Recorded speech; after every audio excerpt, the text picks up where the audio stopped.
పరంపొరుల్ movie 4 months back తమిళ్లో release అయింది. కానీ నిన్ననే తెలుగులోకి డబ్ చేసి రిలీజ్ చేశారు. అయితే సినిమా బాగుంది. ఇలాంటివే బాబాయ్ మనందరం ఎక్స్పెక్ట్ చేసేది. మంచి ట్విస్ట్లతో ఎంగేజింగ్ స్క్రీన్ ప్లే స్టోరీతో మంట పుట్టించారు సినిమాని. యాంటిక్ పీసెస్, విగ్రహాల ఆర్కియాలజీ, వాటిని అమ్మడం, స్మగ్లింగ్, మాఫియా చుట్టూ ఇంట్రెస్టింగ్ గా తిరుగుతూ ఆ క్యారెక్టరైజేషన్ తో పాటు సినిమా మంచి ఊపిస్తది బాబాయ్. అయితే సినిమా చూస్తున్నంత సేపు ఎక్కడో కొడుతుంది సీనా అనుకున్నా మధ్యలో, కానీ సినిమా వెళ్లే కొద్ది క్లైమాక్స్ వచ్చేసరికి సర్ప్రైజ్ చేసింది సినిమా నాకైతే. ఈ సినిమా చూస్తున్నంత సేపు అలా ట్రాన్స్ లో ఉంటాం, మైండ్ కూడా రిలాక్స్ గా మంచి మూవీ చూశాను రా బాబాయ్ అనిపిస్తుంది. యాక్టింగ్ పరంగా శరత్ కుమార్ గారు, అమితాబ్, రిమైనింగ్ యాక్టర్స్ అందరూ ఎక్సలెంట్ గా చేశారు. మంచి స్క్రీన్ ప్లే బాబాయ్, మనకి అక్కడెక్కడ మంచి ఊపిస్తుంది. ట్విస్ట్లు కూడా మనం ఎక్స్పెక్ట్ చేయలేం. క్లైమాక్స్ సర్ప్రైజ్ అయితే వేరే లెవెల్, దుమ్ము లేపేశారు. ప్రతి ఒక్కరూ ఆ క్యారెక్టరైజేషన్ కి న్యాయం చేశారు. డైరెక్షన్ క్వాలిటీస్ అయితే ఎక్సలెంట్ గా ఉన్నాయి. మెయిన్ స్టోరీ బాబాయ్, ఆ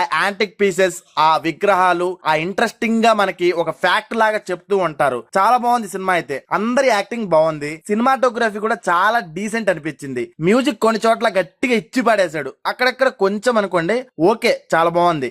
ఆహా ఓటీటీ ప్లాట్ఫామ్ లో పరంపొరుల్ మూవీ ఉంది, చూసేయండి. ఈ సినిమా చూసిన వాళ్ళు ఎవరో లైక్ చేసి అలా కామెంట్ చేసి మన ఛానల్ ని సబ్స్క్రైబ్ చేసేయండి బాబాయ్.